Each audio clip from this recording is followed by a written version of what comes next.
A video has recently gone viral online. A girl had a crush on a boy for 13 whole years but never dared to confess. When she finally mustered the courage to meet him, she found out that he already had a girlfriend. She stood a short distance away, watching them in love, and broke down in tears. People online felt deeply for her. Many urged her to be brave for once and tell him how she felt. The girl also said she needed to give herself closure. A month later, she posted a picture of them holding hands, saying that she had moved him with her feelings, and now her wish had come true, and what she had seen that day was just a misunderstanding. People online sent their blessings, hoping they would have a long and happy life together. But only I know there was no misunderstanding at all. The protagonist of the story, the boy, is my boyfriend, with whom I've been in a relationship for 3 years. Chapter 1. The video was shared with me by a friend. She's very emotional and loves watching all sorts of love stories online.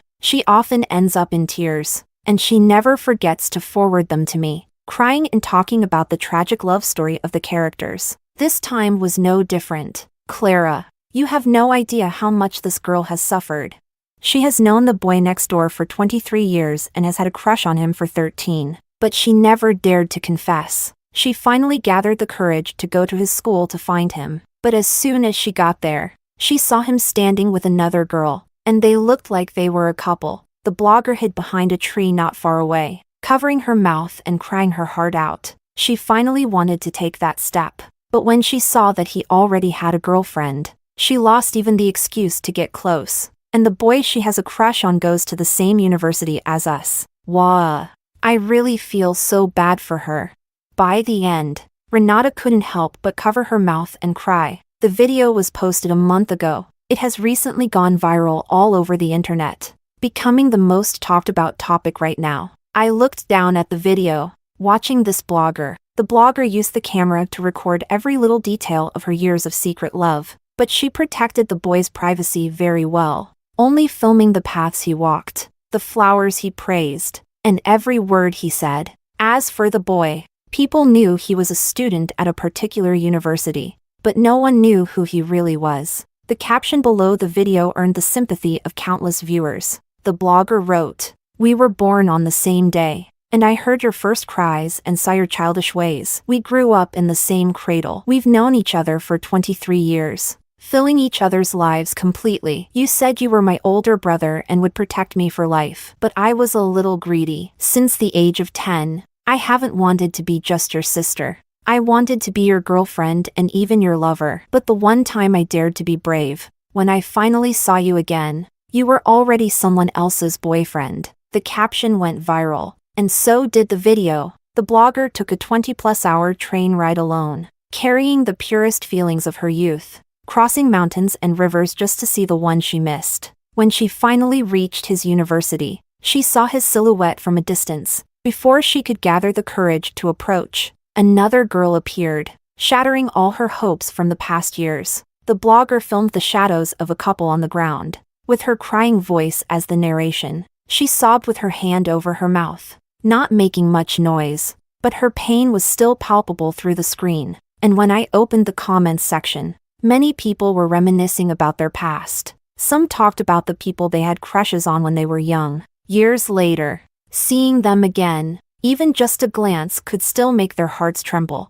There were too many people sharing their memories, and the comments exceeded 1 million as this video gained more and more attention. Many people, having experienced unrequited love themselves, having suffered the pain of unspoken crushes, knowing that it's a one-person show that will never bloom into anything more, they all hoped the blogger would be a little braver, at least to say out loud the love she had buried in her heart for so many years, to give herself some closure. Up to this point, I didn't think there was anything particularly special, until the end of the video, when the camera panned over the university gate, where a distinctive clock was hanging. The time showed March 5th at 12 o'clock. Even though the final shot flashed by, I still saw it. The date was ordinary, and the time was nothing special, but it just so happened March 5th was the 3-year anniversary of me and Gabriel being together. That day, we had planned to go out on a date, but just as we reached the gate,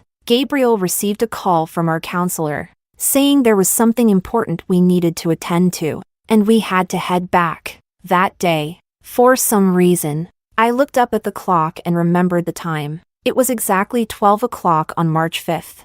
I remember it clearly. When Gabriel got the call from the counselor, I looked around and didn't see anyone else. At that time, there were only the two of us at the university gate. So, the boy the blogger has had a crush on all these years is my boyfriend?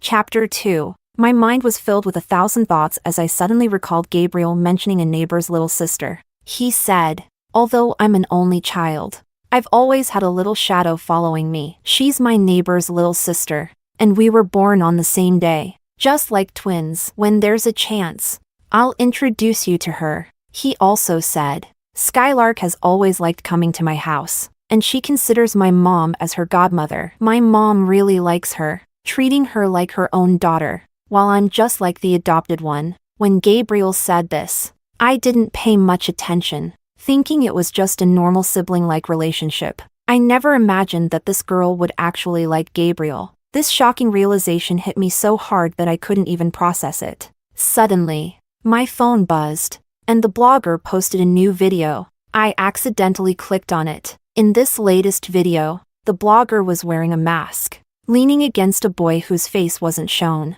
She smiled at the camera and said, "Thank you all. Without your encouragement, I might not have had the courage to confess to my neighbor's brother. Now my wish has come true, so I wanted to share this with you and let you witness my happiness." As for the girl I saw that day, she was just a classmate of his, and it was all a misunderstanding. At the end, she looked up at the boy, her eyes full of affection. He said I was very brave and that he was moved by my persistence over the past decade and was willing to give us a try. I watched the video 2 or 3 times.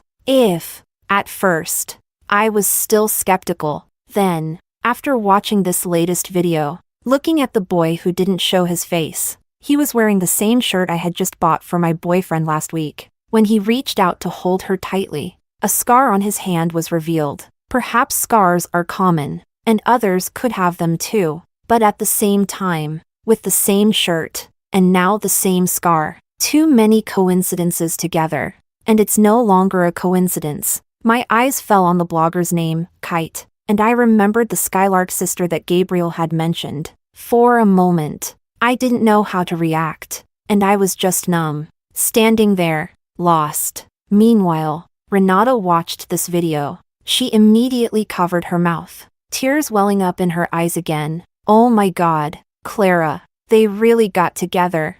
I thought unrequited love wouldn't lead to anything, but I never expected that the blogger and the boy she secretly loved would actually end up together. "Clara, I'm so happy for them."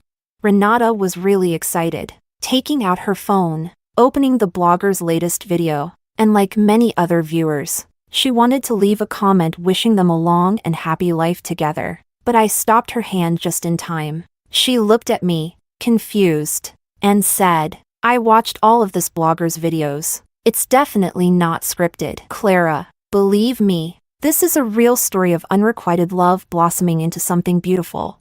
Renata always loved watching these kinds of videos, but she would usually find out later that 8 out of 10 were scripted. This time, Renata probably thought I still believed that. I shook my head at her, pointing to the boy in the video whose face wasn't shown, and told her, "That boy is Gabriel, the same Gabriel who has been with me for 3 years. The one who said he would take me home to meet his parents over the new year and finalize our engagement after graduation." Gabriel. Hearing my words, Renata was stunned, clearly in disbelief. She frowned, hesitating. It was only after a long pause that she spoke. "There are many people who wear similar clothes. Could it really just be a coincidence?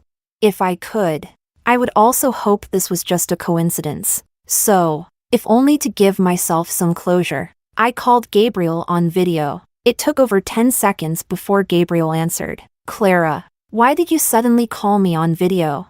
Gabriel, who had originally said he was studying in the library, was now at a mall, with noise all around, and a girl in a blue dress passed behind him. Even glancing at the camera, if I hadn't seen that video, I might not have noticed anything unusual. But Gabriel was wearing that white shirt, and the blogger in the video was also wearing that blue dress. Everything was so coincidental, so ridiculous. But I still suppressed my emotions and asked him, "Weren't you supposed to be in the library? Why does it look like you're at the mall? Who are you shopping with? A roommate?"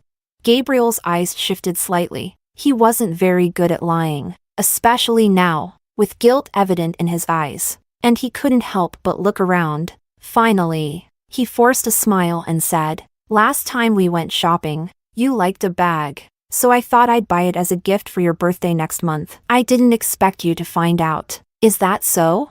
I forced a smile, and just as I was about to say something else, a girl's voice suddenly came from the video, sounding very much like the blogger Kite. Gabriel's expression flickered, and he quickly said, "I have something important to do. I'll talk to you when I get back to school." Then he quickly hung up the call, not giving me a chance to speak. At that moment, the blogger, Skylark, updated a photo again, this time holding a bag in her hand. Smiling, the caption read, "He said that even if the sky falls, today I'm the most important." Immediately, a newly registered account replied in her comments, "Never thought someone would love me silently for 13 years. Very touched. And I don't want to disappoint." The viewers in the comments were all deeply moved, but I, at that moment, was overwhelmed with a mix of anger and sadness. When I first started dating Gabriel, I had told him because of my family background, I hated betrayal. He raised his hand then, swore to the heavens that anyone who betrays true love should swallow 1,000 needles. Since that's the case, how can I not make sure his oath comes true? Chapter 3. Gabriel found me sitting by the Emerald Lake at school. This was where we first met. It was the beginning of our freshman year, and I was unfamiliar with the campus, unable to find my dormitory. I dragged my suitcase back and forth by the lake 3 or 4 times. Gabriel had arrived at school early. After settling in, he sat by the lake playing games. Seeing me pacing back and forth so many times, he approached me directly, asked my major, and then led me to the dormitory. The dorm was on the 5th floor, and there was no elevator, and the suitcase was quite heavy. He carried my suitcase upstairs for me. To thank him, I treated him to a meal, and we naturally became friends. Later, we spent more and more time together. At the beginning of our sophomore year, a senior from the same department pursued me. When Gabriel found out, he told my roommate that we should all go out together on the weekend. It wasn't until we arrived at the destination that I realized it was a carefully planned confession. Gabriel was good-looking, did well in his studies, and was ambitious. With no other girls around him, I had known for a while that I had feelings for him. But when Gabriel confessed to me, I didn't immediately agree. I told him, "I hate betrayal in relationships. If we ever get together, and over time you find it boring, or you fall for another girl, you can just tell me. I'll walk away without any fuss. But if you betray me and try to have it both ways, I can't guarantee what I'll do." When I said this, I was very serious. Gabriel nodded, and in front of our mutual friends, he swore that he would never betray me in this lifetime. I believed him, and I loved him sincerely for 3 years. Before we graduated, I had even thought about marrying him right after graduation and never being apart again. But in the end, it all fell apart. I closed my eyes, letting the evening breeze blow on my face. Cold and uncomfortable, Gabriel jogged up to me. He was holding a bag, the one I had liked before. He handed the bag to me directly, bending down to touch my head. He said softly, "Clara, I searched for a long time today to find this bag that you liked. Here, it's for you." If I didn't know anything, at this moment, I would have jumped into Gabriel's arms and said how wonderful my boyfriend was. But unfortunately, I knew. I also knew that just a few hours ago, this bag had been carried by another woman. I'm not a clean freak in everyday life, but in matters of love, this bag felt filthy to me, so I didn't reach out to take it. I just patted the spot beside me, and Gabriel sat down next to me. I pointed to the lake in front of us and asked if he remembered this place. He smiled. "How could I forget? When I first saw you, you were dragging your suitcase back and forth so many times, and I thought, how could this girl be so cute? That game I was playing, I was actually AFK, secretly watching you the whole time. I had to gather a lot of courage to approach you. So, Was it love at first sight?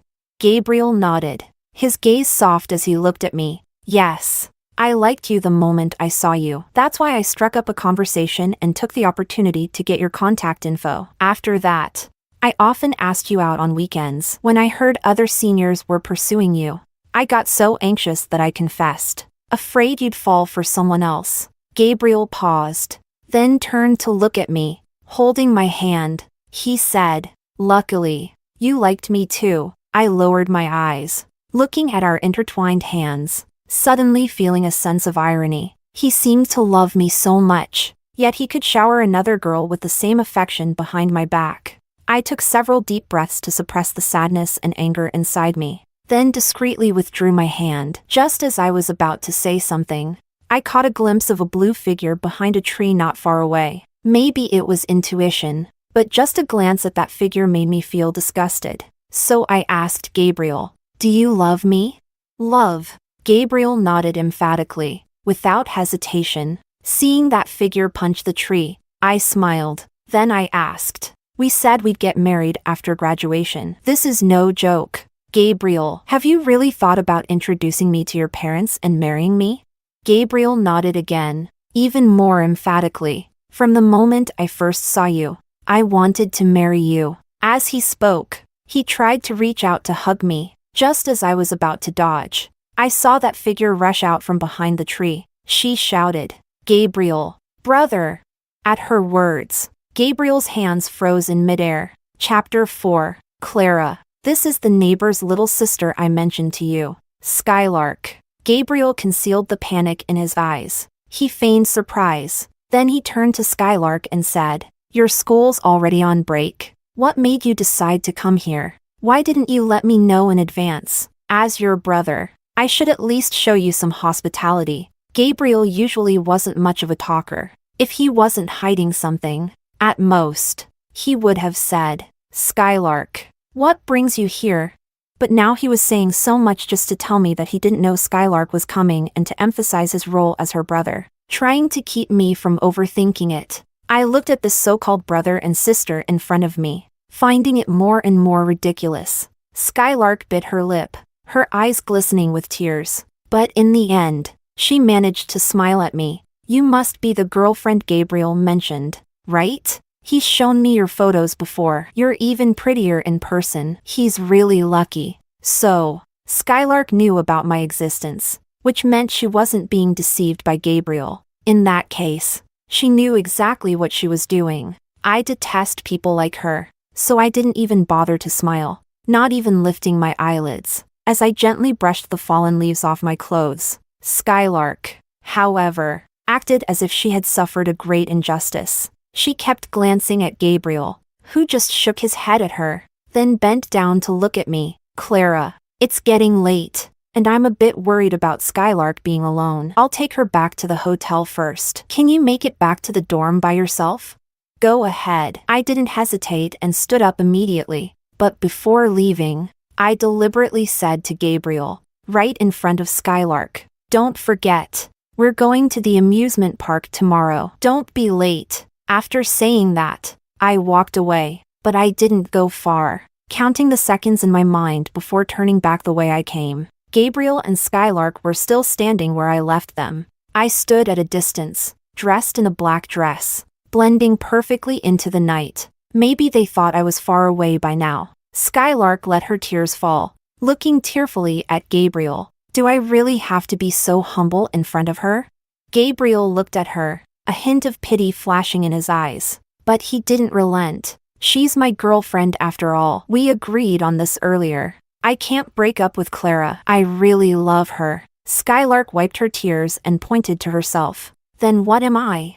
Gabriel sighed, his voice unconsciously softening. "Skylark, I never imagined someone would love me in secret for over a decade. I'm really touched. So I agreed to your request. Before I marry Clara, I'll treat you like my girlfriend and make up for the regrets of the past 10 years. So, at this moment, in my heart, you are my girlfriend, and I will cherish you in every way, okay?" When I first watched those videos, I had a vague feeling that Skylark was deeply infatuated, but I didn't expect that a few sweet words would pacify her. Skylark still seemed a bit aggrieved, but in the end, she nodded. Okay, I won't act like this again. Then, as if she thought of something, she hooked her fingers around Gabriel's, speaking in a coquettish tone. Are you going to the amusement park tomorrow? But we haven't been to an amusement park together in so long. When we were kids, you said no matter how old we got, you wouldn't go with any girl but me. I'll respect your relationship, but can you give me tomorrow? Gabriel didn't have a chance to respond to her request, because as she spoke, Skylark had already wrapped her arms around his neck and kissed him. As for me, I stood not far away, calmly took out my phone, and captured the moment, freezing it in time forever. Chapter 5. As expected, Gabriel canceled our date. He texted me, saying something important had come up and we'd have to reschedule. I didn't ask for details, just replied with a simple okay, and turned off my phone. The date was at a location that was more than half the city away from the school, so I had set out an hour early. It had rained a little in the morning. I didn't bring an umbrella, so I sat in the convenience store outside the park. Renata stood at the door, occasionally glancing back at me, as if she wanted to say something. In the end, she couldn't hold back and asked, Clara, are you really sure that Gabriel is the neighbor's brother mentioned in Skylark's videos? Renata is too sentimental, sometimes crying all night over emotional videos, and Skylark's videos are beautiful enough, with well-crafted words, easily pulling at heartstrings. So Renata was reluctant to believe that this beautiful story could be fake. I didn't explain much, just pointed to the entrance and said, in less than 5 minutes, you'll know. But it didn't even take half a minute. Gabriel showed up. He was holding hands with Skylark, their fingers intertwined, walking up to the entrance of the park. Skylark hadn't shown her face in the videos before, but her style of dress and silhouette were recognizable. Renata had watched her videos several times. She was most familiar with Skylark's figure, and with just a glance, she could confirm it was her. The videos are so beautifully shot, and the words are so sorrowful. I thought she was truly a pitiful person with unrequited love. But it turns out she knew she was the other woman and still went ahead. How can someone be so shameless? Renata deflated like a punctured balloon. She sat next to me, head down, motionless, as if she were the one being cheated on. I reached out and patted her shoulder, gently comforting her. Stories on the internet are always half true and half false. Behind the screen, who knows if someone is a person or a ghost? At least now you know Skylark's true face, so you won't be deceived by her videos in the future. That's a good thing. After saying that, I watched as Gabriel and Skylark went through the gate and quickly stood up. They've gone in. Let's hurry. Renata nodded and grabbed the umbrella before following me through the entrance. We followed Gabriel closely, watching them hold hands as they went on ride after ride. Finally, we reached the carousel, and a light rain began to fall, making everything perfect. I picked an ideal spot. Gabriel and Skylark were on the carousel, holding up their phones to take pictures, looking like a couple deeply in love.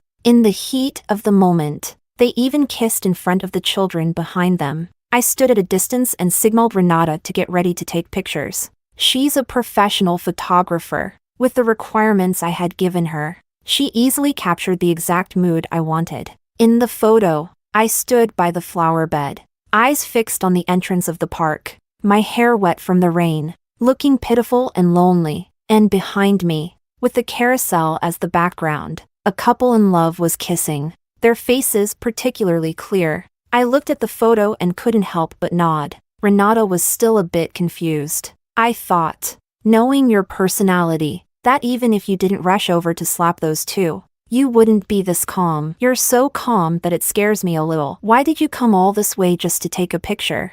As my best friend, I've never hidden anything from Renata. She knows my pain. She knows how my parents, who worked together for decades, went from being an ordinary couple in the countryside to well-known entrepreneurs in the city. Young couples, sharing hardships and fortunes. But there's a saying that rings true. With power and wealth comes the death of a wife. My father was no exception. That one simple man finally reached the peak of his industry, attracting countless women. He couldn't resist the temptation and set his sights on a girl about my age. wanting to divorce my mom and marry her. My mom, who had worn herself out for this family, and with the double blow of my dad's betrayal, ended up in the hospital. She passed away within a year. As for my dad, he didn't shed a single tear, eagerly preparing to marry his new wife. Fortunately, I had always been by their side, learning. For me, his daughter, my father had no defenses, and I had his weak spot. You could say his Achilles heel, and all of my mother's shares had been transferred to my name. With the weak spot in hand, my father had no choice but to step down and cut ties with me. But I didn't feel sad at all. I took control of the company and hired professionals to manage it, because I needed to finish my studies first. Because of this, I deeply hate those who betray in relationships. Renata knows my personality, so she was puzzled by my lack of revenge. To this, I simply told her, Gabriel's company is looking to go public, but they've hit some snags and are desperate for investment, leaving no room for risk. So at this critical moment, if Gabriel's negative news were to break out, fueled by public opinion and with the force behind me pushing this moving story of unrequited love to a climax, only for people to find out it's all rotten at the core, the backlash would be enough to ruin the Mo family's company. I had considered emotional revenge, but instead of him crying over money, regretting losing me, I'd rather see him lose everything. Maybe I really am as cold-hearted as my father said, but I don't regret it.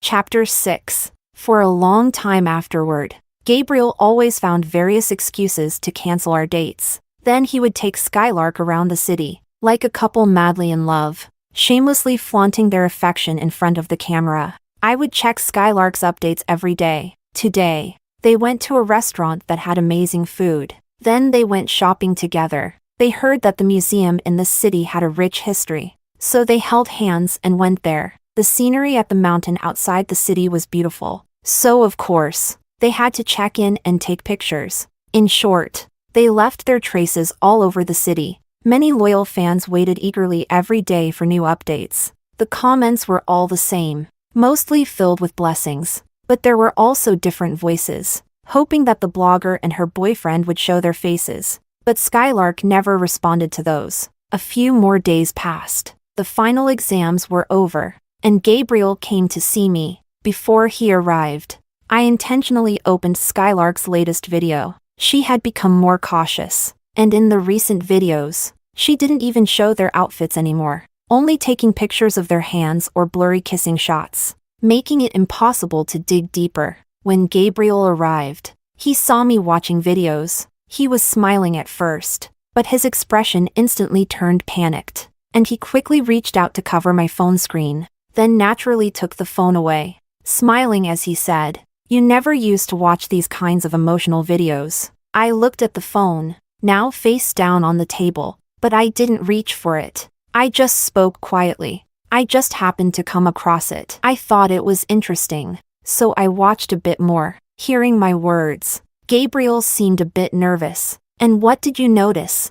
I smiled. "Well, I noticed that the blogger and her boyfriend seem really happy." As I spoke, I stared directly at Gabriel, but he didn't dare meet my gaze, and even his smile was forced. Then he said to me, "These videos are all scripted. There's nothing worth watching." I nodded. True, there aren't that many unrequited loves out there. But speaking of which, if you were the one being secretly admired, and a girl liked you for so many years, wouldn't you be really touched?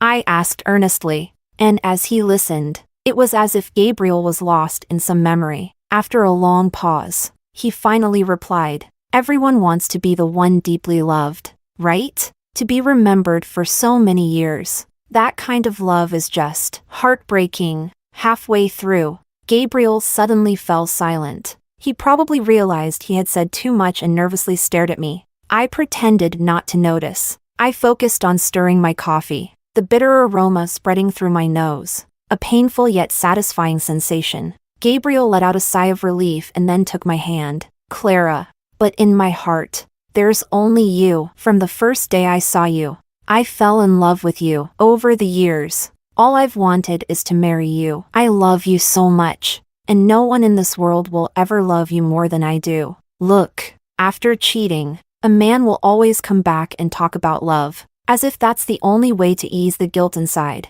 But I'm utterly disgusted by this behavior. So I asked him, "We've finished our exams. According to the plan, shouldn't we be heading to your hometown to meet your parents?" Gabriel didn't hesitate, smiling that happy kind of smile. He said, "We'll leave tomorrow." After two timing, he still dreams of happiness. I just can't understand why such people exist in the world. Isn't it disgusting?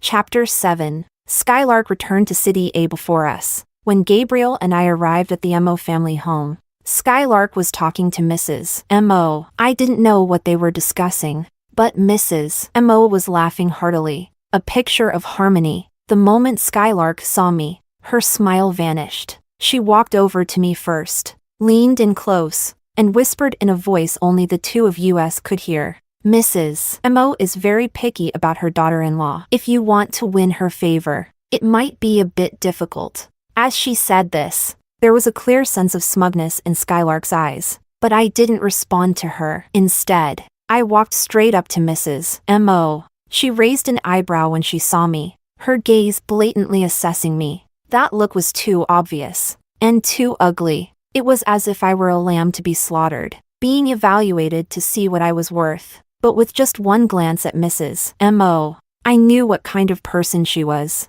Her husband was her world, and her son was the most incredible person in it. So the daughter-in-law who could marry into the family would either be Skylark, whom she had watched grow up, or someone who shared her values, a compliant puppet who treated her son as the center of the universe. As soon as I sat down, Mrs. Mo began to ask, "Clara, I've heard that you're an only child?"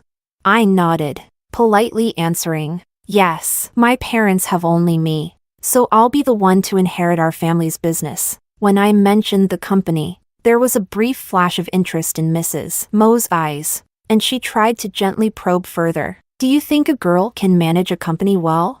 I lowered my head and smiled, then glanced at Gabriel, with a look of undisguised admiration. That's why I'm in a hurry to marry Gabriel. Once we're married, what's mine will be his. Naturally, he'll help me manage the company. Hearing this, Mrs. Mo's smile grew even wider, but she still pretended to be modest. "My son, though well-educated and from a good family, managing two companies on his own would be quite exhausting. You're a girl, but you should learn more and help out. Look at Skylark. She's obedient and well-behaved. You should learn from her." I nodded, maintaining my polite demeanor, showing no sign of irritation. "Of course, but I'm also planning to get pregnant quickly after we marry. It would be best if I could have two big boys to carry on the Mo family line. That would surely make Gabriel proud." At this, Mrs. Mo couldn't hide her smile any longer. She had been holding Skylark's hand, but now she let go,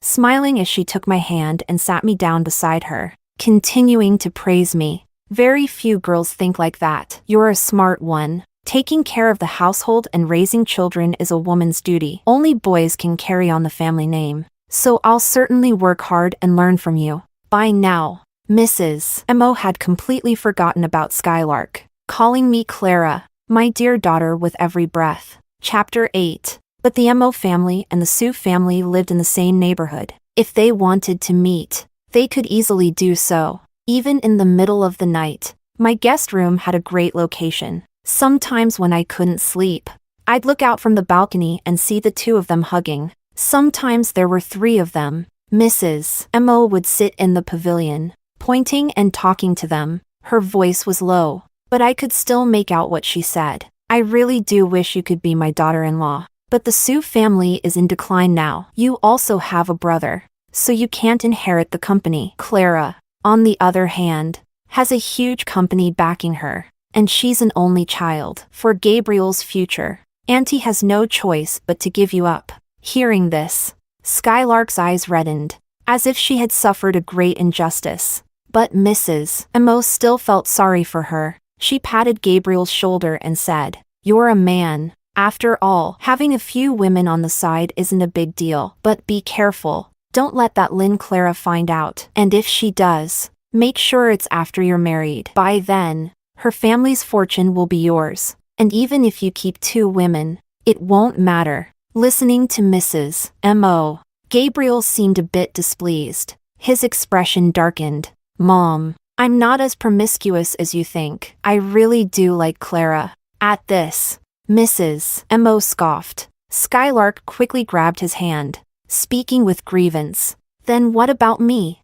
Gabriel was silent for a moment, then reached out to touch her face, his eyes full of affection. I've always treated you as my most beloved sister, and that won't change. Even after I'm married, I'll still take care of you and cherish you, but this relationship can only continue until I'm married. That's our agreement, and it can't be broken. At first glance, these words might seem full of deep emotion, but in reality, they were utterly scummy enough to make me want to vomit the next moment. As for Gabriel's father, it wasn't until my third day there that I finally met him. He was busy with the company's upcoming IPO, needing to maintain a good image. Lately, he had been seeking investment everywhere and had his eyes on a project in City A, looking for a partner. After learning that I was the heir to the Lin Group, his attitude toward me became extremely favorable, as if he couldn't wait for me and Gabriel to get married. Like Mrs. Mo,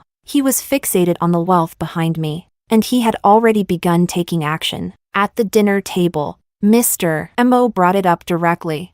I heard that the Lin Group is planning to take over the project in the eastern suburbs and is considering bidding on that plot of land. Is that true?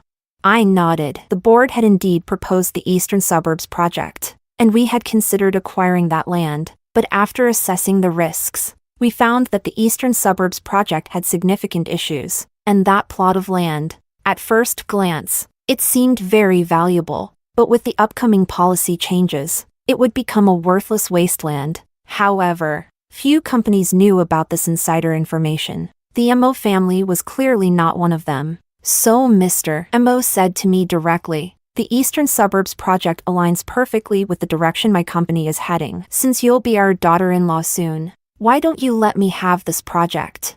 As for that plot of land, you can bundle your data on it and give it to me. After all, we're family, so it doesn't matter who spends the money. If you want to develop a project on it later, I can give it to you. How about it? How about it?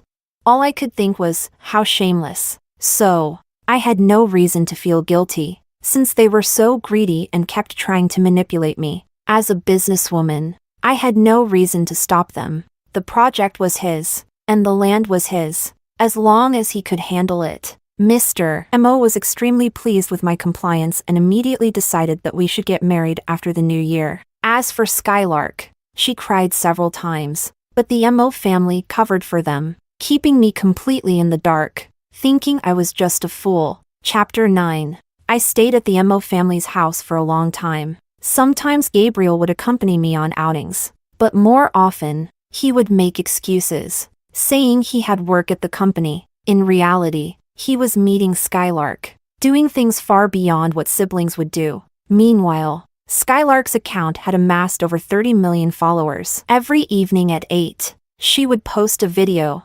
showcasing all kinds of sweet interactions, with countless well wishes from fans. But with fortune comes misfortune. While many were happy for her, others began to question things. I had Renata use an account with some influence. It had a lot of followers, so a comment posted in the feed easily made it to the top. For several days, we kept leaving comments. Skylark tried not to respond, but with so many people echoing my sentiments, she eventually couldn't help but address it. As for Mr. Mo, he not only took the project but also hurried to bid on that piece of land before the new year. He seemed afraid someone else might snatch it up if he delayed. He liquidated quite a bit of cash for it, putting everything into that project, eagerly awaiting a big payoff after the new year. As for me, when I wasn't busy, I spent my time with Mrs. Mo. The more time I spent with her, I realized she was actually quite easy to please. As long as everything went her way,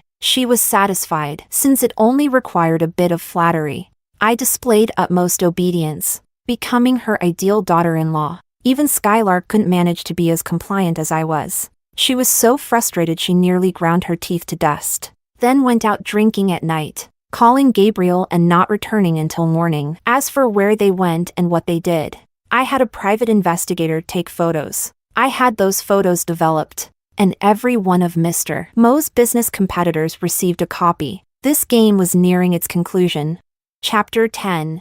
The day the game ended was New Year's Eve. I had just left a comment under Skylark's latest video when Renata quickly bought a flood of fake accounts to boost it. After weeks of fueling the fire, Skylark finally responded, saying she would go live today to prove her love. She wanted to show me this wasn't a scripted act, but real happiness. Of course, I was happy to see it. When Skylark came to the Mo family's house with her phone, Mr. and Mrs. Mo were still at the office, and I made an excuse about a headache to retreat to my room, leaving the whole backyard to them. Judging the timing, I went downstairs and immediately saw the two of them talking in the pavilion. I looked down at my phone, seeing that Skylark's account was live streaming. The camera was focused on the two of them in the pavilion. Gabriel probably didn't know, and the phone must have been placed far enough away that their conversation couldn't be heard. I surveyed the distance between the camera and the scene from the back door of the living room.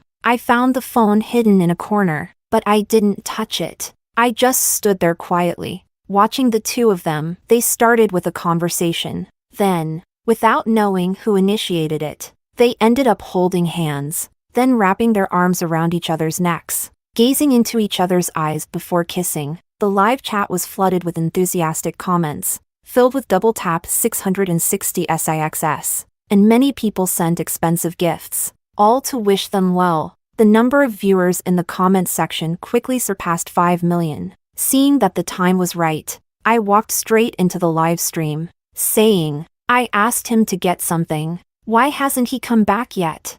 As I spoke, I took a few more steps forward, just in time to see the two of them in each other's arms. I shouted, "What are you doing?"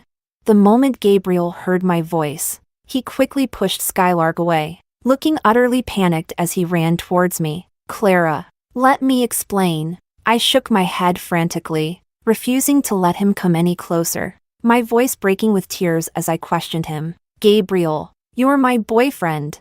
We've been together for 3 years. We're at the point of meeting each other's parents. How could you do this to me? You told me you were just like siblings, but what kind of siblings kiss like that?" I cried, my tears falling onto my phone, and when Skylark came over, I raised my hand and slapped Gabriel. "Gabriel, how could you do this to me?" It was this slap that made Skylark so distressed enough to forget she was still live streaming, as she immediately rushed at me. "Clara, who do you think you are, daring to hit Gabriel?" As she spoke, she pushed me, and I fell to the ground, but I still looked up at her and shouted, "Why wouldn't I hit him? We've been together for 3 years, and you two have been sneaking around behind my back. And on a day like today, you, as the other woman, what right do you have to shout at me?" With everything out in the open, Skylark couldn't hold back any longer, more out of anger than anything else. With tears in her eyes, she retorted, "You've been together for 3 years, but we've known each other for 23. If I hadn't confessed too late, you wouldn't even be in the picture." As she spoke, Gabriel quickly bent down, trying to help me up from the ground, but I pushed his hand away. "Gabriel, I never thought you'd be like this. How could you do this to me? How could you?" My tears fell on his hand like burning coals, making him jerk his hand back. Then he started apologizing endlessly. "I'm sorry, Clara. It's my fault. I lost my mind. Please forgive me this one time. I promise it won't happen again. I promise." Seeing him plead, Skylark's sadness deepened. She pointed at me and shouted, "Clara doesn't love you like I do. Why do you have to be so humble? Why do you treat me like this?"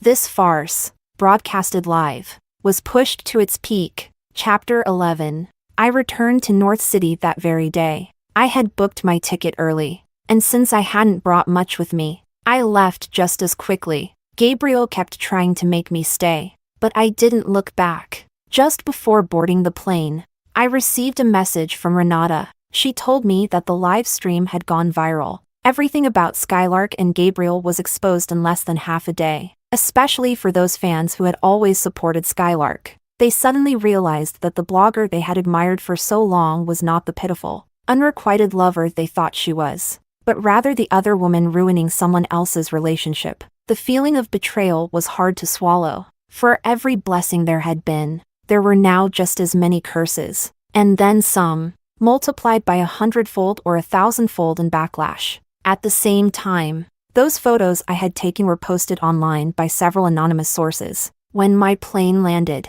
and I turned my phone back on, the photos I had taken were trending at the top of the search charts, especially the one from the amusement park. In it, I looked like the ultimate fool, standing alone in the rain, waiting for someone who would never show up, while behind me, a couple passionately kissed. A user claimed they had taken the photo at the amusement park by chance, not realizing it was actually a scene of infidelity. There was no denying that Gabriel and I had been dating first, and Skylark wasn't deceived. The live stream proved she had known everything from the start, yet still chose to be the other woman. So no matter how they tried to explain it afterward, it was futile. I blocked all of Gabriel's contact information and refused to let him enter my neighborhood, completely cutting off any chance of meeting. As for his family's company, their long-prepared plans to go public were completely derailed by this scandal. And not only that, the project they had invested so much money into started to go under,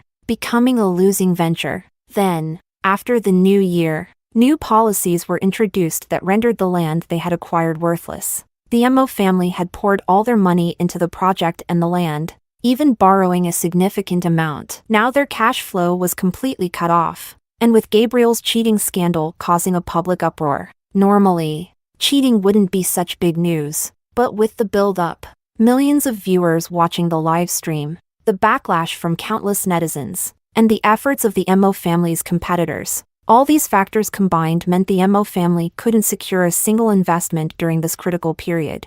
And if they couldn't plug the financial gap, the company would essentially be finished. But that had nothing to do with me. In the second semester of my senior year, I mostly stopped going to school, following the path I had planned from the start. I went straight into an internship at the company, preparing to take over. Gabriel tried to see me several times, but I never met him, until he stormed into the company one day, shouting and demanding to see me. I took out a box of silver needles that I had prepared long ago from my drawer. As he wished, I met with him one last time. It was at a small park near the company. I sat on a bench, listening as he kept apologizing. Gabriel said, "You always seemed so indifferent, like nothing really mattered to you. And you didn't need me that much. I never felt like I was important to you, and it made me feel lost, made me doubt myself. I wanted you to rely on me, to cry and tell me you couldn't live without me, but you never did. You were always stronger than me, so I felt empty inside." When Skylark said she loved me and cried, saying she couldn't live without me, for the first time, I felt needed. I just wanted to feel that dependence from someone. But all along, the only person I ever loved was you. And so? I smiled, feeling utterly disgusted. So I'm supposed to forgive your betrayal, reflect on myself, and think that I didn't do enough to satisfy your masculinity? Then I should apologize, make up with you, and we continue as a couple, getting married after graduation as planned. I should give you the company, stay at home, have your children, and depend on you completely. Would that make you happy?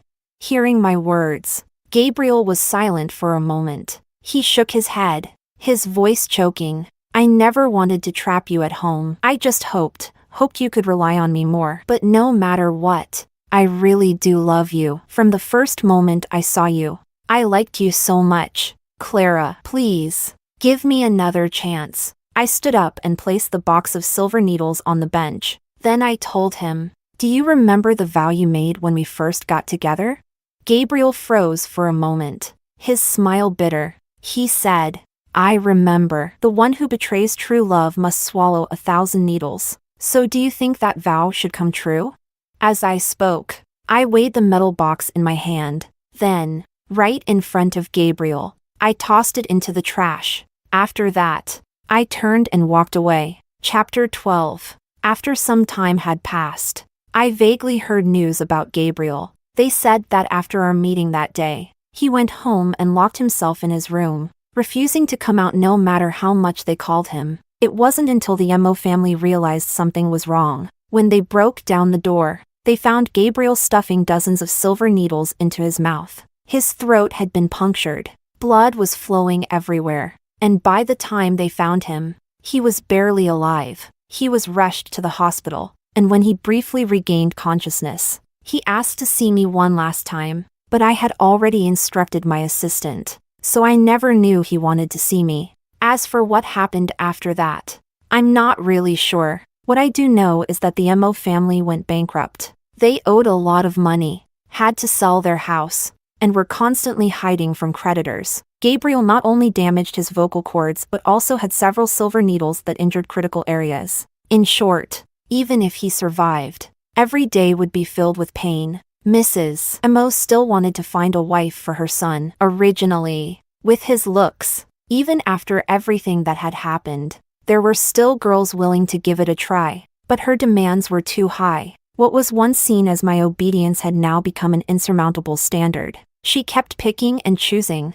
but in the end, couldn't find anyone she was satisfied with. When she finally found someone she liked, the girl, knowing she would have to deal with such a mother-in-law, weighed the pros and cons and ultimately decided to reject the offer. So in the end, there was no daughter-in-law to be found. As for Skylark, her family had always favored boys over girls, and the backlash from the public damaged the family business severely. The Sue family directly kicked her out. The school, under pressure, also advised her to leave, with nowhere else to go. Skylark turned to Gabriel, who had become half a shell of a man, almost insane. While she slept, he stabbed her in the throat with a needle, leaving blood everywhere. He kept repeating the phrase, "The one who betrays true love must swallow 1,000 needles." I'm not sure what happened after that, but I imagine it was a rather bloody story. As for me, I successfully completed my studies,